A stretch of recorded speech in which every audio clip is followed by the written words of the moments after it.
everyone, welcome to a new video. Before we start anything, just look at my new t-shirt. I ordered this as a sample from my T-Mill store. It's my CMYK cat print and I absolutely flipping love it. So this arrived yesterday after I finished filming yesterday's video, so I couldn't show you that. But what do you think? I'm so chuffed with this. It's really nice seeing. Sorry that you're up there, by the way, that's the only way I could get an angle of my big body. It's so nice seeing something that you've made on not just like cards and prints and things, but on like clothing as well. And not only that, the clothing that T-Mill provide is all recyclable cotton, organically produced using rainwater harvest, so it doesn't use like clean tap water. Their factories make the water cleaner when it leaves than when it enters. They're solar powered. It's like an absolute dream come true. If you would like one, by the way, no hard sell, but I'll pop the link to my T-Mill store in the video description. And I'm pretty sure they sell all around the world, I'm pretty sure. So unlike my own website, which is something I'm going to tackle today, let me just move you down, change the angle. So yeah, unlike my own website, which at the moment, for a long time actually, since Brexit, I have stopped selling to anywhere outside of the UK. T-Mill, I think, sells everywhere, but that is something I'm going to tackle today because I had an email this morning basically saying that I haven't been accepted onto one of the Christmas markets, and this Christmas market, I've always been accepted onto it, and I can see why they haven't. They've had lots of subscriptions this year. They want to change up and give the opportunity to people who haven't had a chance in the past, which is fine. Because I was talking to someone at another previous market who's been at a few markets that I've been at, and she said she's never been able to get on Nether Edge. So I think they're trying to like mix it up. It's fine, I don't mind, but it's like, that was a big earner for me this time of year. So not to have that now makes me think I really should, it's lit a fire under me, I really should probably look into what I need to do, my legal requirements for selling outside of the UK. It's gonna be, it might not actually be that bad. It might not be that bad. I might be building it up in my head. People obviously do it and they haven't combusted. I can do this. So I'm going to look at that today. I'm also going to look at some stock to take to the Sheffield Maker Shop because we're in there soon. I've got some Christmas stock here, but I would also like to see if there are any like tote bags and things that I've been selling at markets which I can shove in the shop, because at least then that's getting more eyes on the products. I was thinking about getting some of these t-shirts printed to put in the shop, but I don't really have the space in the shop. And we'll see, maybe after Christmas, in the kind of like New Year vibe, I'll maybe have a little bit of a change around in what I stock. So I don't know, we'll see. We'll see how that turns out. But yeah, first I'm going to turn the computer on and I'm just going to do a little bit of reading to see what I need to do in order to sell around the world, because I don't want to break any laws.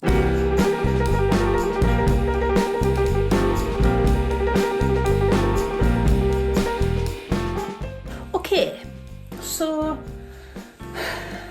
things are a bit clearer than when I last looked, because when I last looked at what I needed to do as a seller, it was just after Brexit, and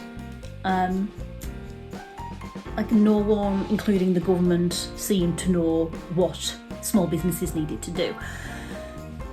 There's still a little bit of kind of murkiness in terms of the language, so there's a thing called an EORI number, E-O-R-I number, and I've got one now. On the government website it says that if I am transporting goods or moving goods from the UK to the EU or somewhere else, I'll need one. Now, to me, that sounds like a haulage company moving goods physically. Like, I'm not moving them, the Royal Mail will be moving these goods, but as I'm the business, I don't want to be caught out.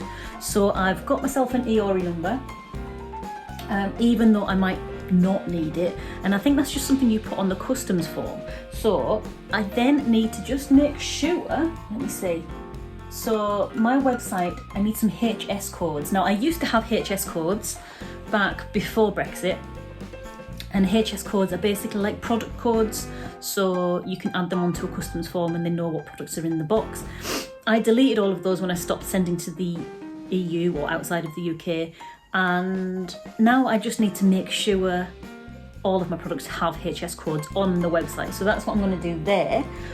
But it's all looking slightly promising. I might, by the end of this video, have a little trial to see if I can send outside the UK. So if you are outside of the UK, it might be worth, if you're interested in supporting me or just having a look and see if you see anything on my website that you like, which is embersandink.co.uk. That's my small business. I don't know if I've mentioned that. Hello, I'm Emma. I'm an illustrator from Sheffield. I also have a small business called Embers and Ink. And since Brexit, I haven't sold outside of the UK because of like all the garbled laws and our government not really knowing what one hand is doing next to the other. If you are outside the UK and you see anything on my website that you like, you may be able to buy it. If it says you're not able to, it means that this video didn't go as planned. But I'm trying, I'm really trying. So I'm going to go and look at my HS codes and make sure all of the products on my website have got HS codes. And then let's see if we can make this live. Okay, I think I've done it. As my tester until I find out what's what. And I suppose it doesn't really matter, but it makes it less complicated in my mind. I've made international purchases available to destinations of Canada, to Europe and the USA. That's not me meaning to be discriminatory to anywhere else. It's just, it feels like enough for my brain to keep on top of. I know it's probably going to be the same process for other countries, but it's a little mind game for myself. So I'm going to trial that maybe until the new year and see how that goes, see how complicated it is. I'll keep reading up about it, see if there's anything else I need to know for other countries. But they're the countries that I primarily sold to before anyway. I didn't really get a lot of traffic from anywhere else in the world. So I think that's why it seems pretty nice to stick with those for my trial. Yeah, and I'm going to keep reading up, see if there's anything else I need to do for any other countries, and we'll just take it from here. But I'm a bit excited. Hopefully that should hopefully it should work. And fingers crossed I've got everything that I need. I just want a grown-up to tell me what to do. That's all I want. I just want a grown-up to tell me what to do. Right, it is getting on, so I'm going to go and grab some lunch. And I'm going to read some of your comments because I noticed that I've had some on the last videos. So thank you very much for those. And yeah, see you on the other side of lunch.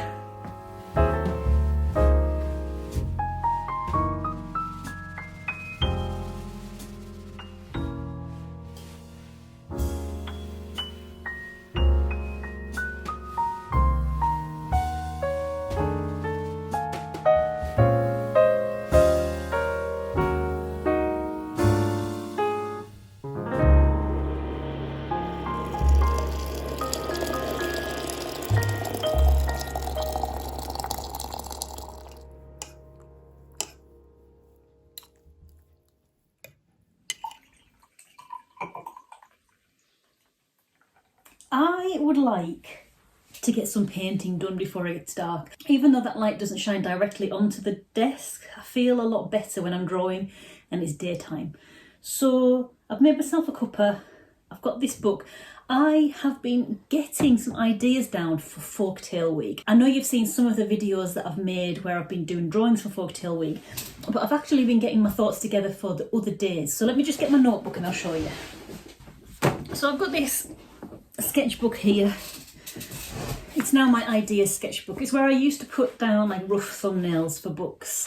And now I do that in a different place. I do that in my A4 sketchbooks. So instead of wasting this sketchbook, I'm going to keep using it for like ideas, just jotting things down. And I've written down all of the prompts for Folktale Week. So we've got Lost, Ink, which is the dragon one that I did last time. Ink was the dragon. Sea, haven't done that one yet. Sleep, Underground, Illusion. I'm going to do this one for Illusion. Not necessarily that the picture is an illusion, but the story, this part in the story is all about a kind of a trick which gives the illusion that something's happening that isn't. So that's going to be my illusion one. And then I've got Found. So I'm using my old sketchbook. This isn't one of the Jackson's ones that I got the other day. And it has seeped through in part. But I don't want to waste it.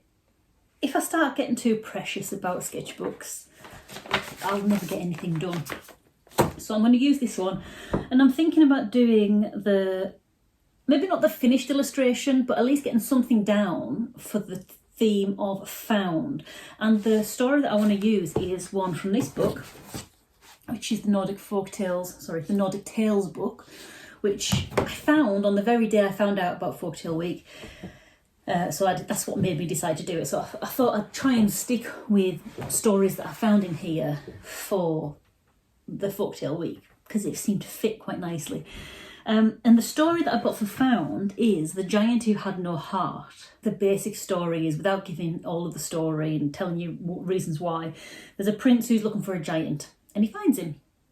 No, the prince isn't looking for a giant. The prince finds the giant, and then the giant is unkillable, apparently, because it has no heart. Its heart is being stored somewhere else. So this guy, along with his wolf and raven and salmon pals, goes on a hunt to try and find the giant's heart.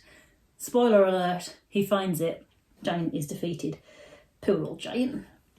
Anyway, so I thought I'd do that one. There's a part in the book where the raven has to get a key for the door to the tower where the heart is, and I thought that might be a nice little image, like a raven flying by with a key or something. I'm going to sketch some ideas out. I might just very, very roughly sketch them in my ideas sketchbook. Maybe try and get some reference pictures up on my iPad, or I'll maybe try and just do it from my brain, and I'll see how far I get. I might end up with a finished picture by the end of it, I might not, but that's okay, that's fine. I'm going to put my drawing desk up, get a cushion to sit on. Let's get going. I'd already made some crow references a little while ago in October, so on the 6th of October. I remember doing these when I was in one of the Sheffield Makers Shop shifts. I did this from Google Images, and I'm gonna, instead of using a photograph of a raven or a crow as my picture reference for this one, I'm going to use my own drawings. So this is actually a good tip for trying to draw in your style rather than trying to copy a photograph or draw too realistically. If you have already made drawings from observation, if you then need to make a drawing of that same animal, use your pictures as reference, and then you're one step away from copying it faithfully. So you're one step further towards keeping your style, rather than just re-copying photographs and re-copying images. It's just another way of getting your hand into your drawings, if that makes sense. And if you could hear me over my creaky floor.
So this is all I've got in me today. I know I've overworked the heck out of it. I couldn't decide. I basically didn't go in with a clear game plan. I couldn't decide what the background was doing, and I've covered it over lots with a grey pan pastel. This one. I think I've got the bones of what I want for the next one. I'm going to use this as a really detailed guide for the next one, and just come in. I'm just going to come into the next time I do it with a lighter heart. I've not been feeling entirely creative the last few days, and the times that I have, I think I mentioned this to someone in the comments of one of the videos, the times that I have created this week, I've not felt that flow that I have done the previous weeks. And I mean, it's probably hormone related. In the vein of me holding it lightly, like I was mentioning in the last video, I'm trying not to let this affect me too much. I'm trying to see it for what it is. It's a piece of art that didn't go exactly the right way. It's not the worst thing that I've ever created. It's not the best thing I've ever created. It's fine. I've had fun blobbing some paints down, and it's all good practice in trying to get a lid on my disappointment when things go wrong. I mean, it's art. Is it ever really wrong? But yeah, it's a good start. It's not a finish, but it's far too late for me to start anything else. So next time I come to try and do a folktale picture, that's going to be the one I'm going to tackle, I think. And I'm just going to use this as a really good base and just bash it out of the park. But like I say, I've not been feeling very creative the last couple of days, and that's fine. If you're going through the same thing, that's all right. It doesn't feel all right. Like I was saying in one of the previous videos, it's a conscious decision to hold it lightly, and there are like 80% of what's going on inside me at the moment is rage. And I'm really trying to, like, with the grown-up 20% of me, go, it's just a drawing. And you're tired and you're hormonal, and it's fine. You have days like this. I'm going to have to stop this video now because I am tired. I don't know if you can tell from my eyes. I'm absolutely cream crackered. And I need to get ready for tomorrow and edit this video and have dinner and try and relax. So that's what I'm going to do. But thank you very much for joining me today, and I hope you've enjoyed it. It's hopefully a little bit refreshing to find an art video where your art doesn't necessarily turn out how you want it to. It's completely fine if you're going through the same thing. Completely fine. It's completely fine. No, it is completely fine. But I've got to go. I can't dwell on this any longer. And I will see you in the next one. Bye.